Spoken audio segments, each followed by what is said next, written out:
Hello friends, welcome to Toppers World. ഇന്നത്തെ നമ്മുടെ class 6ാം ക്ലാസ്സിലെ മലയാളം കേരള പാഠാവലിയിലെ 3ാമത്തെ യൂണിറ്റ് നൽകുകിൽ നേടിയിടാം എന്ന് പറയുന്ന പാഠഭാഗത്ത് അതിജീവനത്തിൻ്റെ തുടക്കം. അപ്പോൾ അതിജീവനത്തിൻ്റെ തുടക്കം എന്ന് പറയുന്ന പാഠഭാഗത്തിലെ ചോദ്യോത്തരങ്ങളും പ്രവർത്തനങ്ങളും എല്ലാം നമ്മൾ ഈ ക്ലാസ്സിൽ നോക്കുന്നതായിരിക്കും. യൂണിറ്റ് 3 നൽകുകിൽ നേടിയിടാം. അതിലെ വയൽക്കാഴ്ചകൾ നമ്മൾ കംപ്ലീറ്റ് ആയിട്ട് എല്ലാം ചെയ്ത് നമ്മൾ അപ്ലോഡ് ചെയ്തിട്ടുണ്ട്. ആവശ്യമുള്ളവരുണ്ടെങ്കിൽ അത് കാണുക. ഇന്ന് നമ്മൾ അതിജീവനത്തിൻ്റെ തുടക്കമാണ് നോക്കാൻ പോകുന്നത്. ക്ലാസ് തുടങ്ങുന്നതിന് മുമ്പ് നമ്മുടെ ചാനൽ ആദ്യമായി കാണുന്നവരുണ്ടെങ്കിൽ ഒന്ന് സബ്സ്ക്രൈബ് ചെയ്യുക. ക്ലാസ് കണ്ടതിന് ശേഷം ഇഷ്ടപ്പെട്ടെങ്കിൽ ലൈക്ക് ചെയ്യാനും ഷെയർ ചെയ്യാനും മറക്കരുത്. ഓക്കെ, അപ്പോൾ നമുക്ക് ക്ലാസ്സിലേക്ക് കടക്കാം. മലയാളമാണ് കേരള പാഠാവലി, 6ാം ക്ലാസ്സിലെയാണ്, പുതിയ പാഠപുസ്തകമാണ്. അപ്പോൾ നമുക്ക് ആദ്യം ഈ പാഠം ഒന്ന് വായിക്കാം, ശേഷം ക്വസ്റ്റ്യൻ ആൻസേഴ്സിലേക്ക് കടക്കാം. പഴയ കാലത്തെ വയലും കൃഷിയും കവിതയിലൂടെ പരിചയപ്പെട്ടു. എന്നാൽ ഇന്ന് പാടങ്ങൾക്കും പറമ്പുകൾക്കും പുഴയ്ക്കും മലയ്ക്കും വന്ന മാറ്റങ്ങൾ എന്തെല്ലാമാണ് നോക്കാം. അതിജീവനത്തിൻ്റെ തുടക്കം. ദേവിയാർ കോളനി എന്ന ഗ്രാമം 4 മലകളുടെ താഴ്വരയിലാണ്. നടുവിലൂടെ ആറ് ഒഴുകുന്നു. ഇപ്പോഴും മധ്യവേനൽ അവധിക്ക് സ്കൂൾ പൂട്ടാൻ കാത്തിരിക്കുന്ന കുട്ടിയാണ് ഞാൻ. വീടിനടുത്ത് ആറ്, പുറകിൽ മല, മലയ്ക്ക് മുകളിൽ കയറിയാൽ പിന്നെയും മലനിരകൾ. 2 മലകൾക്കിടയിലൂടെ വെള്ളിയരഞ്ഞാണം പോലൊഴുകുന്ന പെരിയാർ. എങ്ങും പച്ചപ്പ്, കൈത്തോടുകൾ. ഈ പെരിയാർ എന്ന് പറയുന്നത് ഒരു നദിയാണ് കേട്ടോ. കേരളത്തിലെ ഏറ്റവും വലിയ നദിയാണ് പെരിയാർ. ഓക്കെ, ആറ്റിൽ നീന്തണം എന്നാണ് എക്കാലത്തെയും ഏറ്റവും വലിയ മോഹം. ഒരിക്കൽ ആറ്റിൽ നിന്ന് കയറുന്ന പരിപാടിയില്ലായിരുന്നു. കണ്ണു ചുവന്ന് ചുറ്റും മഞ്ഞുപോലെ തോന്നിക്കുമ്പോൾ കരയിലെ കല്ലുകളിൽ കയറിയിരുന്ന് ഉണങ്ങുകയും പിന്നെയും ആറ്റിലേക്ക് ചാടുകയും ചെയ്യുന്ന തവളകളായിരുന്നു ഞങ്ങൾ. ആറിലെ വെള്ളം വറ്റി കണ്ടിട്ടില്ല. ഇപ്പോൾ ചെറു കുഴികളിൽ ചെറു ചാലുകളായി വെള്ളം, അതും കറുത്തിരുണ്ട ചായപ്പൊടി വെള്ളം. കേരളത്തിൽ ഏറ്റവും കൂടുതൽ മഴ പെയ്യുന്ന പ്രദേശമാണിവിടം. നേര്യമംഗലം സംരക്ഷിത വനമേഖലയോട് ചേർന്ന് കിടക്കുന്ന പ്രദേശം. മലയോര പ്രദേശമായതുകൊണ്ട് മഴ പെയ്താൽ വെള്ളം ചെരുവുകളിലൂടെ ഒഴുകി നേരെ പുഴയിലേക്ക് എത്തും. പുഴ കുറേ താഴോട്ടൊഴുകി പെരിയാറിലും. മുമ്പ് ആറ്റിൽ ഒരുപാട് കല്ലുകൾ ഉണ്ടായിരുന്നു. മണൽ തെളിയുന്നിടത്തൊക്കെ കല്ലൂർ വഞ്ഞിയും കുഞ്ഞു കണ്ടലും ഉണ്ടായിരുന്നു. വെള്ളം വല്ലാതങ്ങ് ഒഴുകിപ്പോകാതെ തടഞ്ഞു നിൽക്കാൻ ഇതൊക്കെ മതിയായിരുന്നു. ഇപ്പോഴതല്ല അവസ്ഥ. കെട്ടിടം പണിക്കും കയ്യാലപ്പണിക്കുമായി കല്ലുകളൊക്കെ പൊട്ടിച്ചെടുത്തു മനുഷ്യർ. മണല് മുഴുവൻ കോരിക്കൊണ്ടുപോയി. മാത്രമല്ല, വേനലായാൽ പലരും കൃഷിക്കും മറ്റുമായി പുഴയിൽ നിന്ന് വെള്ളം പമ്പ് ചെയ്തെടുക്കാനും തുടങ്ങി. അതോടെ മഴ പെയ്യുന്ന വെള്ളം അതേ വേഗത്തിൽ പെരിയാറിൽ ചെന്നു ചേരുന്ന സ്ഥിതിയായി. വർഷത്തിൽ 1-2 മാസം മാത്രമാണ് അവിടെ കാര്യമായി മഴയില്ലാത്തത്. എന്നിട്ടാണ് ഈ അവസ്ഥ. അഴുക്കായ തുണി, പ്ലാസ്റ്റിക്, പൊട്ടിയ പാത്രങ്ങൾ തുടങ്ങി നാട്ടിലെ മാലിന്യങ്ങൾ മുഴുവൻ ആറ്റിലൊഴുക്കുന്നു. ആറ്റിറമ്പ് കയ്യേറി ബഹുനില കെട്ടിടങ്ങൾ നിർമ്മിക്കുന്നു. ഇങ്ങനെ നാടിൻ്റെ പാരിസ്ഥിതിക പ്രശ്നങ്ങൾ ഒരുപാടുണ്ട്. ഒരു വശത്ത് പരിസ്ഥിതി നാശത്തെപ്പറ്റി പറയുകയും മറുവശത്ത് സംരക്ഷണത്തെപ്പറ്റി ക്ലാസുകളും ചർച്ചകളും എങ്ങും എത്താതെ പോവുകയും ചെയ്യുന്നു. പതിവ് പോലെ പരിസ്ഥിതി ദിനങ്ങൾ ആഘോഷങ്ങളിൽ മുഴുകും. ഭൂമിയെ രക്ഷിക്കൂ എന്നും മറ്റുമുള്ള പ്ലക്കാർഡുമേന്തി പച്ചയുടുപ്പിട്ട് കുഞ്ഞുങ്ങൾ മരത്തൈകൾ നടും. ചിലപ്പോൾ പ്ലാസ്റ്റിക് ശേഖരിക്കും, പ്രഭാഷണങ്ങൾ നടക്കും. അങ്ങനെ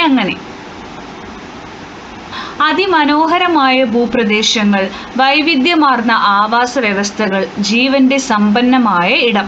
ഭീമാകാരങ്ങളായ പർവ്വതങ്ങൾ മുതൽ വിശാലമായ സമുദ്രങ്ങൾ വരെ, സമൃദ്ധമായ മഴക്കാടുകൾ മുതൽ വരണ്ട മരുഭൂമികൾ വരെ.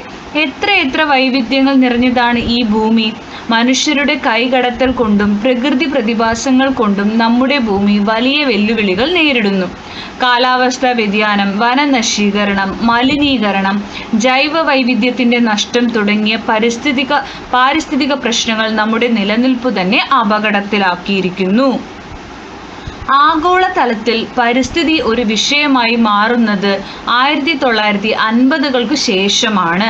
പരിസ്ഥിതിയെ നമ്മൾ സംരക്ഷിച്ചില്ലെങ്കിൽ, പുനരുജ്ജീവിപ്പിച്ചില്ലെങ്കിൽ വലിയ പ്രത്യാഘാതങ്ങൾ ഉണ്ടാകുമെന്ന് മനസ്സിലായത് ഏതാണ്ട് ആ കാലഘട്ടത്തിലാണ്. പ്രധാനമായി വഴിത്തിരിവായത് റേച്ചൽ കഴ്സന്റെ നിശബ്ദ വസന്തം എന്ന പുസ്തകമാണ്. നാട്ടിലെ പരിസ്ഥിതി പ്രശ്നങ്ങളെപ്പറ്റി ആഴത്തിൽ പഠിക്കുകയും മനസ്സിലാക്കുകയും ചെയ്ത കാര്യങ്ങളുടെ അടിസ്ഥാനത്തിൽ അവർ എഴുതിയതാണത്. ഈ പുസ്തകം ലോകം മുഴുവൻ ചർച്ച ചെയ്യപ്പെടുകയും പരിസ്ഥിതി പ്രധാന വിഷയമാണ് എന്ന് തിരിച്ചറിയുകയും ചെയ്തു. പരിസ്ഥിതിയെ വേണ്ട വിധത്തിൽ സംരക്ഷിച്ചില്ലെങ്കിൽ മനുഷ്യരാശിയെയും പ്രകൃതിയെയും തന്നെ ഇല്ലാതാക്കുമെന്ന തിരിച്ചറിവുണ്ടാക്കുന്നതിന് ഈ പുസ്തകം വഴിയൊരുക്കി. പല സമൂഹങ്ങളും അതിനും എത്രയോ മുമ്പ് തന്നെ പരിസ്ഥിതി ഒരു വിഷയമായി കണ്ടിരുന്നു. പരിസ്ഥിതി പ്രവർത്തകരുടെ മഗ്ന കാർട്ട എന്നറിയപ്പെടുന്ന സിയാറ്റിൽ മൂപ്പന്റെ പ്രസംഗം പ്രസിദ്ധമാണ്. റെഡ് ഇന്ത്യക്കാർ എങ്ങനെയാണ് പരിസ്ഥിതിയെ കണ്ടിരുന്നതെന്ന് ആ പ്രസംഗത്തിലൂടെ നമുക്ക് വ്യക്തമായി തിരിച്ചറിയാൻ സാധിക്കും. സിയാറ്റിൽ മൂപ്പൻ ചോദിക്കുന്നു, ആകാശത്തെ വാങ്ങുകയും വിൽക്കുകയും ചെയ്യുന്നതെങ്ങനെ? അല്ലെങ്കിൽ മണ്ണിന്റെ ചൂടിനെ? ആ ചിന്ത ഞങ്ങൾക്ക് അപരിചിതമാണ്. അന്തരീക്ഷത്തിന്റെ നവനൈർമല്യവും വെള്ളത്തിന്റെ വെട്ടിത്തിളക്കവും ഞങ്ങളുടേതല്ലാതിരിക്കെ നിങ്ങൾക്ക് അവ എങ്ങനെ വാങ്ങാൻ കഴിയും? പ്രകൃതി വിഭവങ്ങൾക്ക് അതിരുകളില്ലെന്ന് നമുക്കൊരു ധാരണയുണ്ട്. പ്രകൃതി കനിഞ്ഞേകിയ ജീവനോപാധികൾക്കും ജൈവ വൈവിധ്യങ്ങൾക്കും കണക്കില്ലെന്ന് നമ്മൾ വിചാരിച്ചു. അതൊക്കെ സ്വാഭാവികമായും സംഭവിച്ചുകൊണ്ടിരിക്കുന്ന പ്രതിഭാസമാണെന്നായിരുന്നു വിശ്വാസവും. പക്ഷേ ഭൂമിയിൽ ജീവനെ താങ്ങി നിർത്തുന്ന ജൈവ വൈവിധ്യങ്ങൾ സൂക്ഷിച്ചു കൈകാര്യം ചെയ്തില്ലെങ്കിൽ നശിച്ചു പോകുമെന്നും ശരിയായ അവബോധമില്ലായ്മയുടെയും അശ്രദ്ധമായ ചെയ്തികളുടെയും ദുരന്തഫലങ്ങളാണ് ഇന്ന് ലോകം അനുഭവിച്ചു കൊണ്ടിരിക്കുന്നതെന്നും തിരിച്ചറിയാൻ വൈകിപ്പോയെന്നു മാത്രം. പ്രകൃതിയിലെ സമ്പന്നമായ വൈവിധ്യങ്ങളുടെ ഒരു ഭാഗം മാത്രമാണ് മനുഷ്യർ. വൻ മരങ്ങൾ മുതൽ സൂക്ഷ്മ ജീവികൾ വരെ അടങ്ങുന്ന വൈവിധ്യത്തിലാണ് നമ്മുടെ നിലനിൽപ്പ്. എന്നാൽ പ്രകൃതിയെ സംരക്ഷിക്കാനും നശിപ്പിക്കാനുമാകുന്നത് മനുഷ്യർക്ക് മാത്രമാണ്. ഓക്കെ, അപ്പം മൈന ഉമൈബാന്റെ ആണ് ഈ ഒരു നമ്മൾ പഠിച്ച ഈ ഒരു കഥയല്ല ഇത്. ശരിക്കും പ്രകൃതി സംരക്ഷണത്തെ കുറിച്ച് തന്നെയാണ് ഇതിൽ പറയുന്നത്. ഇത് ജസ്റ്റ് വായിച്ചു എന്ന് മാത്രമേ ഉള്ളൂ. അതിൽ കൂടുതലായിട്ട് അറിയാത്ത മീനിങ് ഒന്നും ഇല്ല. ഡയറക്റ്റ് ആയിട്ടുള്ള അർത്ഥങ്ങൾ തന്നെയാണ് ഇതിൽ വരുന്നത്. ഇനി നമുക്കതിലെ ചോദ്യങ്ങളും ഉത്തരങ്ങളും ഒന്ന് നോക്കാം. അപ്പോൾ നമുക്കിതിൽ 6 ചോദ്യങ്ങളുണ്ട്. വായിക്കാൻ പറയാതിൽ 6 ക്വസ്റ്റ്യൻസിൻ്റെ ആൻസർ നമ്മൾ നോക്കാൻ പോവുകയാണ്. ആദ്യത്തെ ചോദ്യം, ഇപ്പോഴും മധ്യവേനൽ അവധിക്ക് സ്കൂൾ പൂട്ടാൻ കാത്തിരിക്കുന്ന കുട്ടിയാണ് ഞാൻ. എഴുത്തുകാരി ഇങ്ങനെ പറയാൻ കാരണം എന്താണ്? ആൻസർ, ബാല്യകാലത്തെ ഓർമ്മകളിൽ എഴുത്തുകാരി സ്വയം വേനൽ അവധിക്കായി കാത്തിരിക്കുന്ന ഒരു വിദ്യാർത്ഥിനിയായി കരുതുന്നു. അതിലൂടെ തൻ്റെ ബാല്യകാല അനുഭവങ്ങളിലേക്കുള്ള സഞ്ചാരമാണ് അവൾ തുടങ്ങുന്നത്. അടുത്ത ക്വസ്റ്റ്യൻ, വെള്ളം വല്ലാതങ്ങ് ഒഴുകിപ്പോകാതെ തടഞ്ഞു നിൽക്കാൻ ഇതൊക്കെ മതിയായിരുന്നു. വെള്ളത്തെ തടഞ്ഞു നിർത്തുന്ന ഘടകങ്ങൾ എന്തെല്ലാം? ഉത്തരം, പുഴയിലെ കല്ലുകൾ, മണൽ, കല്ലൂർ വന്നി, കുഞ്ഞു കണ്ടൽ മുതലായവയാണ് വെള്ളത്തെ തടഞ്ഞു നിർത്തുന്ന ഘടകങ്ങൾ. അടുത്ത ചോദ്യം, വർഷത്തിൽ 1-2 മാസം മാത്രമാണ് അവിടെ കാര്യമായി മഴയില്ലാത്തത്. എന്നിട്ടാണ് ഈ അവസ്ഥ. ഏതവസ്ഥയെക്കുറിച്ചാണ് ഇവിടെ സൂചിപ്പിക്കുന്നത്? ഉത്തരം, വേനൽക്കാലത്ത് പുഴയിൽ വെള്ളം കുറയുകയും ചെറുകുഴികളിൽ കറുത്ത നിറമുള്ള വെള്ളം മാത്രം ശേഷിക്കുന്ന അവസ്ഥയെയാണ് സൂചിപ്പിക്കുന്നത്. അടുത്ത ചോദ്യം, എത്ര വൈവിധ്യങ്ങൾ നിറഞ്ഞതാണ് ഈ ഭൂമി? ഏതെല്ലാമാണ് ഈ വൈവിധ്യങ്ങൾ? ഭീമാകാരമായ പർവ്വതങ്ങൾ, വിശാലമായ സമുദ്രങ്ങൾ, സമൃദ്ധമായ മഴക്കാടുകൾ, വരണ്ട മരുഭൂമികൾ, അനവധി ജീവജാലങ്ങൾ എന്നിവയാണ് ഭൂമിയിലെ വൈവിധ്യങ്ങൾ. അടുത്ത ചോദ്യം, ഈ പുസ്തകം ലോകം മുഴുവൻ ചർച്ച ചെയ്യപ്പെടുകയും പരിസ്ഥിതി പ്രധാന വിഷയമാണ് എന്ന് തിരിച്ചറിയുകയും ചെയ്തു. ഏത് പുസ്തകത്തെക്കുറിച്ചാണ് പറഞ്ഞിരിക്കുന്നത്? ആ പുസ്തകത്തിൻ്റെ പ്രത്യേകത എന്താണ്? റേച്ചൽ കഴ്സന്റെ നിശബ്ദ വസന്തം എന്ന പുസ്തകത്തെക്കുറിച്ചാണ് പറയുന്നത്. പരിസ്ഥിതി പ്രശ്നങ്ങളെ ആഴത്തിൽ പഠിച്ച ലോകത്തെ അത് മനസ്സിലാക്കാൻ പ്രേരിപ്പിച്ച പരിസ്ഥിതി പ്രസ്ഥാനത്തിന് വഴിത്തിരിവായ പുസ്തകമാണ് നിശബ്ദ വസന്തം. നാം തിരിച്ചറിയാൻ വൈകിപ്പോയ കാര്യം എന്താണ്? ഉത്തരം, ഭൂമിയിൽ ജീവനെ താങ്ങി നിർത്തുന്ന ജൈവ വൈവിധ്യങ്ങൾ സൂക്ഷിച്ചു കൈകാര്യം ചെയ്തില്ലെങ്കിൽ നശിച്ചു പോകുമെന്നും ശരിയായ അവബോധമില്ലായ്മയുടെയും അശ്രദ്ധമായ ചെയ്തികളും ദുരന്തഫലങ്ങളാണ് ഇന്ന് ഇവിടെ ചെയ്തികളുടെയും ആക്കണം കേട്ടോ. ഇവിടെ ചെയ്തികളുടെയും ദുരന്തഫലങ്ങളാണ് ഇന്ന് ലോകം അനുഭവിച്ചു കൊണ്ടിരിക്കുന്നത് എന്ന് തിരിച്ചറിയാൻ വൈകിപ്പോയി എന്നാണ് ഇവിടെ പറയുന്നത്.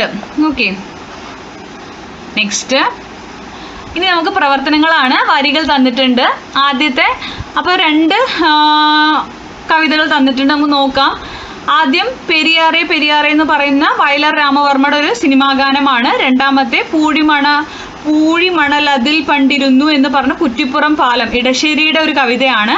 ഈ കവിതാ ഭാഗങ്ങളിലെ ആശയവുമായി ബന്ധപ്പെട്ട ഭാഗങ്ങൾ ലേഖനത്തിൽ നിന്ന് കണ്ടെത്തി എഴുതൂ. അപ്പോൾ ആദ്യത്തെ ഇതിൻ്റെ ആൻസർ ആയിട്ട് വരുന്നത് 2 മലകൾക്കിടയിലൂടെ വെള്ളിയരഞ്ഞാണം പോലെ ഒഴുകുന്ന പെരിയാർ, ഇതാണ് ആദ്യത്തെ ആൻസർ. രണ്ടാമത്തെ കവിതയുമായി വരുന്നത് ഒരിക്കൽ ആറ്റിൽ നിന്ന് കയറുന്ന രീതിയിലായിരുന്നു, കണ്ണ് ചുവന്നു ചുറ്റും മഞ്ഞുപോലെ തോന്നിക്കും, കരയിലെ കല്ലുകളിൽ കയറിയിരുന്ന് ഉണങ്ങുകയും പിന്നെയും ആറ്റിലേക്ക് ചാടുകയും ചെയ്യുന്ന തവളകളായിരുന്നു ഞങ്ങൾ. അപ്പോൾ ഈ 2 ഉത്തരമാണ് ഈ പറഞ്ഞിരിക്കുന്നത് കേട്ടോ. നെക്സ്റ്റ് വരുന്നത് ലഘുവാക്യങ്ങളാക്കാമെന്നാണ്. ലേഖനത്തിൽ നിന്ന് വലിയ വാക്യങ്ങൾ കണ്ടെത്തി അവയെ ചെറിയ വാക്യങ്ങളായി വേർതിരിച്ചെഴുതാനാണ് ചോദ്യം. അപ്പം നമുക്ക് ഏതെങ്കിലും ഒരു വലിയൊരു സെൻറ്റൻസ് കണ്ടെത്തുക, എന്നിട്ട് അതിനെ ചെറിയ ചെറിയ ഭാഗങ്ങളാക്കി എഴുതുക. ഒന്ന് കാണിച്ചു തരാം. പരിസ്ഥിതിയെ വേണ്ട വിധത്തിൽ സംരക്ഷിച്ചില്ലെങ്കിൽ മനുഷ്യരാശിയെയും പ്രകൃതിയെയും തന്നെ ഇല്ലാതാക്കും എന്ന തിരിച്ചറിവ് ഉണ്ടാക്കുന്നതിന് ഈ പുസ്തകം വഴിയൊരുക്കി. ഇതിനെ നമ്മൾ ചെറുവാക്യങ്ങളാക്കുകയാണ്. ആദ്യത്തെ പരിസ്ഥിതിയെ വേണ്ട വിധത്തിൽ ഒരു ഇത് മതി കേട്ടോ, ഇത് വേണ്ട വിധത്തിൽ സംരക്ഷിക്കണം, ഇല്ലെങ്കിൽ മനുഷ്യരാശിയെയും പ്രകൃതിയെയും ഇല്ലാതാക്കും, ഈ തിരിച്ചറിവ് ഉണ്ടാക്കുന്നതിന് ഈ പുസ്തകം വഴിയൊരുക്കി. അടുത്തത് പ്രയോഗഭംഗിയാണ്. പെരിയാർ, ഒഴുകുന്ന പെരിയാർ, വെള്ളിയരഞ്ഞാണം പോലെ ഒഴുകുന്ന പെരിയാർ. അപ്പൊ പെരിയാർ എന്ന പദത്തിനോട് കൂടുതൽ പദങ്ങൾ ചേർത്തപ്പോൾ അർത്ഥതലങ്ങളിൽ വന്ന മാറ്റം എന്ത്? ഇതുപോലെ ഇത്തരത്തിൽ കൂടുതൽ പ്രയോഗങ്ങൾ പാഠഭാഗത്ത് നിന്ന് കണ്ടെത്തി എഴുതാനാണ് പറഞ്ഞിരിക്കുന്നത്. ഒരെണ്ണം നമുക്ക് എഴുതി നോക്കാം. തിളക്കം, വെട്ടിത്തിളക്കം, വെള്ളത്തിൻ്റെ വെട്ടിത്തിളക്കം, വെള്ളത്തിൻ്റെ തെളിമയും പരിശുദ്ധിയും ഈ പ്രയോഗത്തിലൂടെ വ്യക്തമാക്കുന്നു. ഓക്കെ, അപ്പോൾ ഇത്രയുമാണ് നമ്മൾ ഈ ചാപ്റ്ററിൽ വരുന്നത്. നമ്മൾ എല്ലാ ക്വസ്റ്റ്യൻ ആൻസേഴ്സും പ്രവർത്തനങ്ങളും ചെയ്തിട്ടുണ്ട്. അപ്പോൾ ക്ലാസ്സിൽ ഇഷ്ടപ്പെട്ടെങ്കിൽ ഒന്ന് ലൈക്ക് ചെയ്യാൻ മറക്കരുത്. ലൈക്ക് ചെയ്യുക, ഷെയർ ചെയ്യുക, സബ്സ്ക്രൈബ് ചെയ്യുക. Thank you for watching.